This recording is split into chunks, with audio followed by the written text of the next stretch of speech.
So a couple of days ago I asked you to ask me a couple of questions for this Q&A video, and yeah, now we start to do this little Q&A, but let me just get a coffee first.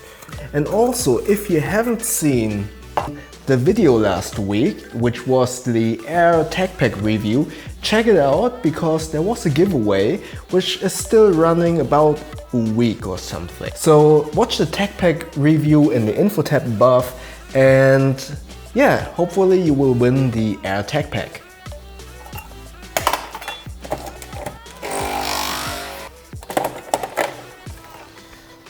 Okay, I'll just get a quick sip.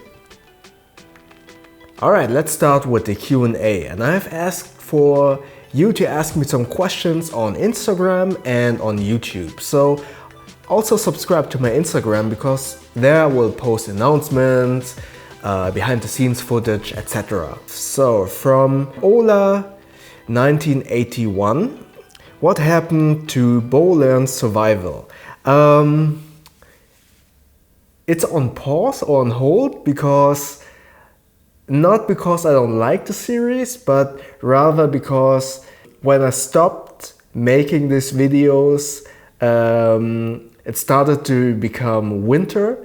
Furthermore, it was really hard for me to produce these videos because obviously survival implies that you film it outside, and autumn and winter in Hamburg is very rainy, and my camera or all my camera equipment, the mic, the lighting and the camera itself is not weather resistant. So I wasn't able to actually film it, and my knowledge is still not very good in terms of survival, but I want to do it in the future. And yeah, summer's coming up. So yeah, I hope to do some more Bolins survival videos. Alright, so the next question from AXPHG. Best bag so far that can fit laptop, mirrorless DSLR and an iPad, and a place to put a drinking bottle. Well, that's like all the bag related question that you give me. I usually need to have some information from you. So first, what you want to load, which you specified, but you haven't specified what kind of laptop, 15-inch, or I will assume it will be a 15-inch laptop, and what kind of style you are into. Right from the top of my head, I would suggest maybe, I would think that you're looking for an everyday carry backpack around 20 liters or something, with a 15-inch laptop, a small mirrorless DSLR with a medium-sized lens, not a big lens.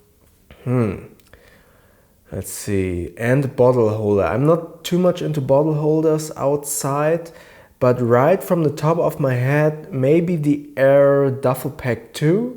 Legstray has also a couple of good bags, but I haven't tested any of them lately. Also, the Evergoods is pretty good, but it doesn't have a bottle holder outside. Yeah, but right from the top of my head, the Air Duffel Pack 2 might be a good idea for you. Okay, the next question from Door Joyce. How many of the bags that you have reviewed have never been worn or used after video review ended? Which one have you used occasionally, 6 to 10 plus times a month after the review? It's not like that I don't use a bag after the review because I don't like it, but rather because there are so many bags that I want to review and are still waiting for a review, that after the review, even though I might like the bag very, very much, I switch the bag so I can start the review of the new bag. And therefore, I can more or less say that I change bags right after the review ended. There are a couple of bags like the Evergoods CPL24, the PX Design Invisible Backpack, the GoRock, which started the channel, or the Rehose bag. Those are bags that I have used quite a lot afterwards. or for instance the Velomachi roll top backpack I also use a lot because it's a specialized bag for riding. So if I don't use a bag after the review, it usually isn't because I don't like it, but rather because I want to test a new bag. The next question by Carlo Mangai. Hey Bo, do you know how to deal with backpack bulkiness even though you have less things inside your backpack? That's a difficult question because even if a bag is bulky, empty, and it might have compression straps, usually if the bag is empty and you compress the bag, it might fold up on the sides or something and doesn't look that good anymore. Usually bags look the best when they are a little bit fuller, but yeah, the best practice to deal with bulkiness of a bag are compression straps, or just straight go ahead and go with a roll top bag, because those usually aren't that bulky as like clamshell opening backpacks. But as far as I know, there isn't a real solution to deal with the bulkiness of a bag when it's empty. But if anyone other knows a solution for that, just post it in the comments below, and maybe there's a really cool solution that I haven't thought of. Alright, the next question by Saliha M. Do you have daily routines for morning or evening? And how do you plan for long-term goals? I do have daily routines. I actually started to switch up my sleeping pattern. Before, I always went to bed rather late and woke up like around 9 a.m. depending of course if I had to work or not. But now I changed it up a little bit and I'm now going to bed around 10 p.m. and I'm waking up at 6 a.m. in the morning because that way I have a lot of free time. Like in the evening, I like to work in the evening because there are no calls, no one is bothering me, but the same rules apply in the morning as well. Usually there's no one awake at 6 a.m. and you can just do your work and basically have a really slow and relaxed start into the day, which gives you quite a lot of energy during the day. Furthermore, I usually go twice a week to martial arts training, and that's usually at 7:30 a.m. So waking up at 6 doesn't bother me anyways, because on 2 days in the week I wake up that early anyways. One of my daily routines is to drink 1 glass of warm water with half a lemon, just for vitamin C and for my health. Weekly routines are also, now I got back to do some running because I have to train for Tough Mudder, my 4th or 5th. How do you plan for long-term goals? I think planning for long-term goals is all about splitting up the goal in small bits and sizes, because usually to me it's, if you have a specific goal, usually that goal might be rather big, or at first it might look a little bit scary because there seems to be so much work involved. So to me it is easier to have like a bigger goal and then splitting that goal up into smaller sections that I need to achieve to get to that goal. That way I'm not scared by the bigger goal. For instance, running, for instance, it's a really good example. Instead of like telling yourself, okay, I need to run every single day and I need to run every single day that amount of kilometers so I can get to my goal really, really fast.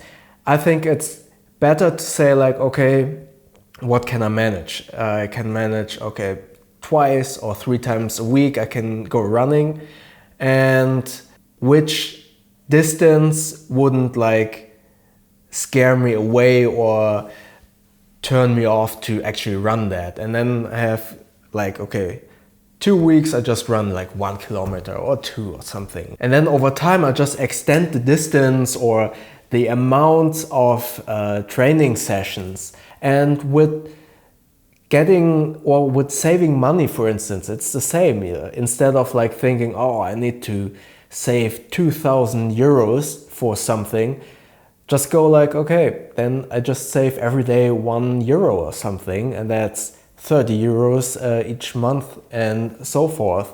And that way you just have like small portions that you need to achieve to get to the bigger goal, instead of like being turned off or being intimidated by this bigger goal. Just make smaller portions of that goal, smaller things that you can achieve, and work towards that bigger goal. At least that's what I do and what has worked best for me over many years, to be honest. And the next question is by HGCHCXDXX. How much time do you need to make a video, filming, editing? To answer that question, I would recommend just to go ahead to watch my workflow video in the info tab above.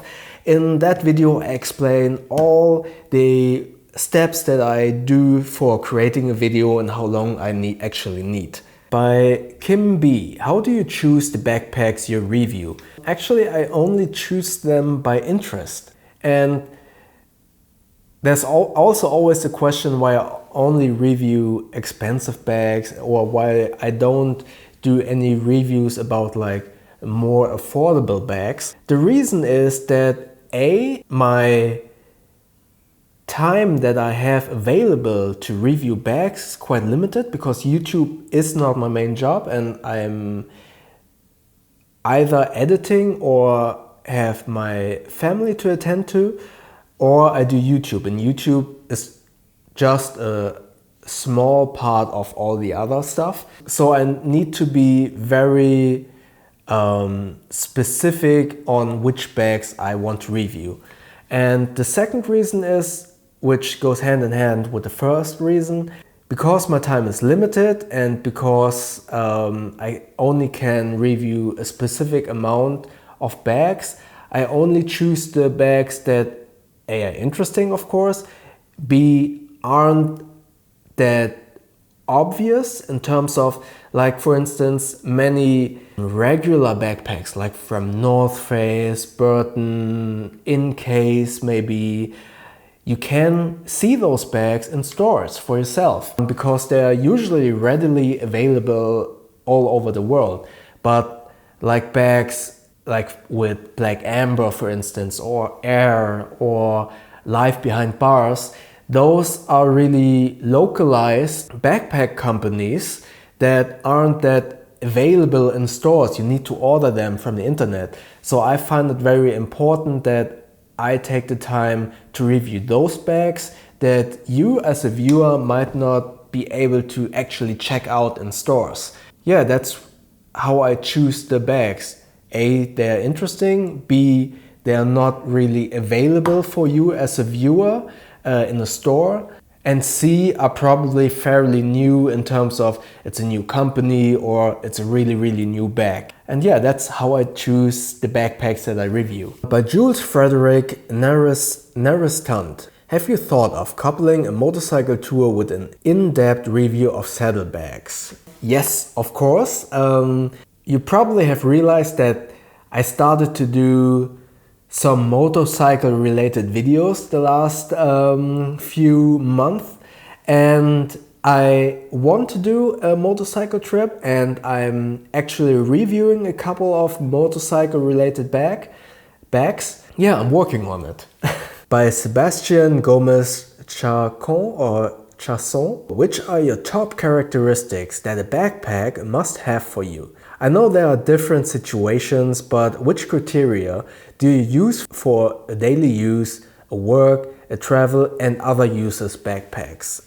I think the most important criteria that every single backpack needs to have, for me at least, or the feature that I use the most, are these mesh pockets in the lid, in the main compartment. I use them a bunch for my extended EDC or to quickly store away my headphones, for instance, and a quick access pouch in the front. Those are the 2 or 3 main features that I use on a regular basis on every single backpack, and I think those are really important, at least to me. Okay, the last question by G Squad. What's your current favorite backpack and what's one thing that you could improve on it? I think from the last 10 or something videos, I think the Evergood CPL24 and the Black Amber Citadel Minimal are 2 of my favorite bags, or the bags that I like the most. And I think the one thing that you could improve on those bags, or unfortunately many bags, is the laptop compartment. If you have seen the Air TechPack review last week, many companies unfortunately don't pad the bottom of the laptop compartment or do a suspended laptop compartment. To me, the laptop is a very important tool. Furthermore, it is very expensive. So having a laptop compartment that is only padded from the front on from the side, but doesn't have a bottom padding, is not ideal. If you're in a rush, or I don't know, if you have some bad luck, you might drop the bag too quickly on the ground. And if there's no padding on the bottom of the laptop compartment, your laptop will or might get damaged when you drop it on the ground. So I need or want a padded bottom for laptop compartment or a suspended laptop compartment. For those of you who don't know, a suspended laptop compartment is basically, if this is the backpack, usually a laptop is like this. But with a suspended backpack, the laptop hovers over the ground a little bit like this. So if you drop the bag on the ground, there's still some space left and the laptop doesn't hit the ground as hard and is therefore protected. And that's something that, in my humble opinion, every bag producer should do. Either have a well padded bottom or a suspended laptop compartment. Many companies have like some padding on the front, some padding on the back, have some soft inner lining, but then forget to pad the bottom. And I just don't get it. I need or I want bottom padding on the laptop compartment. And that's something that many bag companies need to improve, in my humble opinion. Okay, that was kind of rambly, and this was not a quick Q&A. And there were some questions that I haven't answered, of course, but please excuse if I haven't answered all the questions. But I want to do more Q&As, so always hit me with some questions and I always try to answer them in the comment section below. So if you have some more questions, just comment below. And don't forget to watch the Air TechPack review, because there's still a giveaway running for at least a week. And yeah, if you enjoyed this video, click the like button and please feel free to subscribe to my channel and click that little bell icon so you won't miss the next videos. Thanks.